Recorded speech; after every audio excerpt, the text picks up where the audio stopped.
Γεια σας φίλοι, καλώς ήρθατε σε αυτό το mini-sode, ένα επεισόδιο δηλαδή εκτός προγράμματος, το οποίο έπρεπε να γίνει τώρα γιατί στη Βράση κολλάει το σίδερο.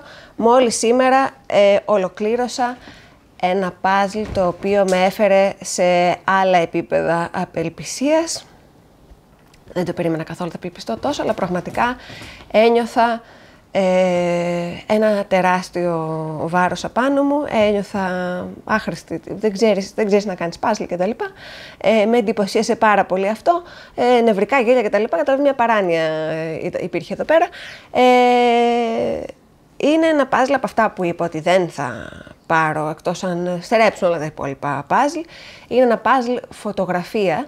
Δεν μου αρέσουν γενικά τα puzzle που είναι από φωτογραφίες. Οι φωτογραφίες έχω κάνει δύο, μία από cupcakes και μία μακαρόν. Δεν εννοώ αυτό. Εννοώ φωτογραφία σαν αυτήν.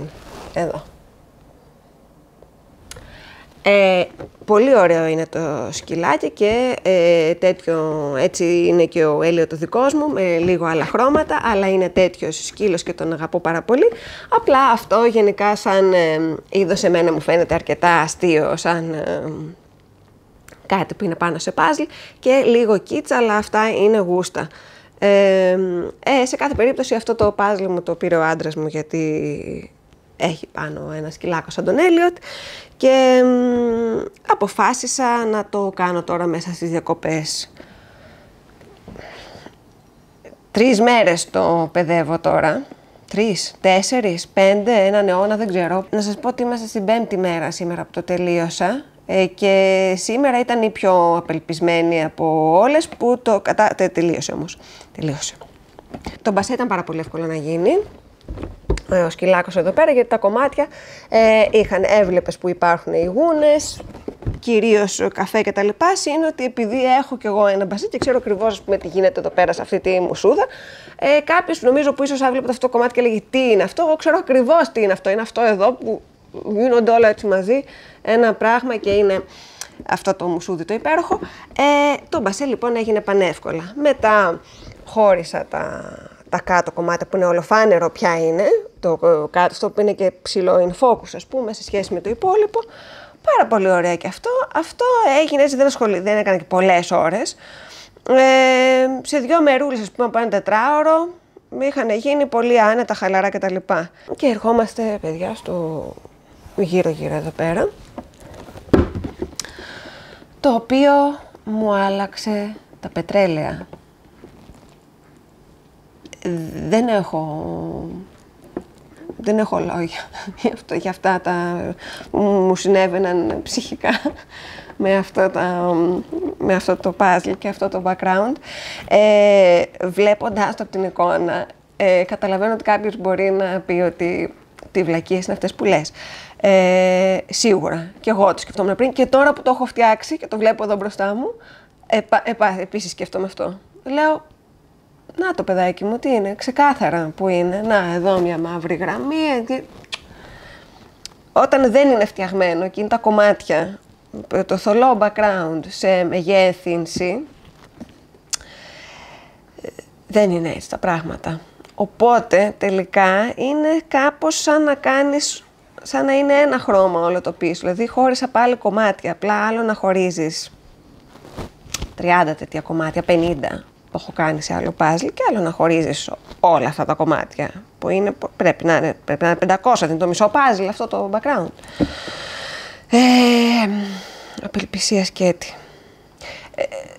Δεν μπορούσα και να το αφήσω. Είπα ότι όχι, δεν γίνεται, πρέπει να το λύσεις. Δεν ξέρεις να κάνεις puzzle, ξέρεις, θα το βρεις. Πρέπει να σας πω ότι δεν βρήκα κανένα σύστημα που συνήθως μπορεί να κολλήσει κάποιο και μετά λες, α, κατάλαβα. Βρήκα τι θα κάνω και το κάνεις. Όχι. Πήγαινα στα τυφλά με τα κομμάτια, όπως επίσης πάρα πολλές φορές λέω πολλά εξηγήσεις για να καταλάβετε γιατί απελπίστηκα τόσο πολύ. Και εγώ επίσης να καταλάβω γιατί απελπίστηκα τόσο πολύ.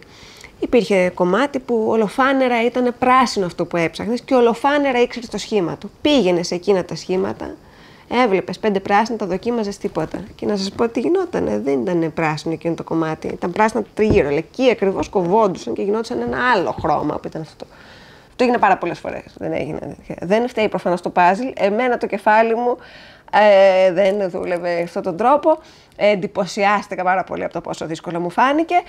Το θεωρώ και λίγο ντροπή βάσει των παζλ που έχω κάνει και ήθελα να το μοιραστώ μαζί σας, γιατί πραγματικά έζησα την απελπισία, ένιωσα ότι έχω χάσει χρόνια από τη ζωή μου, την υπομονή μου και διάφορα πράγματα, αλλά τελικά έγινε, είμαι πάρα πολύ ευχαριστημένη που το κατάφερα. Δεν πέρασα πολύ καλά από τον μπασέ και έπειτα, αλλά τι να κάνουμε. Χαίρομαι πάρα πολύ που τελείωσε και μαζί τώρα θα εξολοθρεύσουμε και αυτό το παζλ που τόσο με ταλαιπώρησε. Θα το κάνουμε έτσι ωραία κινηματογραφικά, να το απολαύσουμε όλοι όσο πάει. Γεια σου παζλ και θα τα πούμε εμείς σε λιγάκι.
Ελπίζω να το απολαύσατε αυτό όσο το απίλαυσα και εγώ εδώ. Η τρέλα συνεχίζεται σε αυτό το σπιτικό.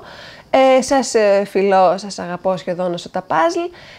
Σύντομα κοντά σας και με τα κανονικά επεισόδια. Γεια σας!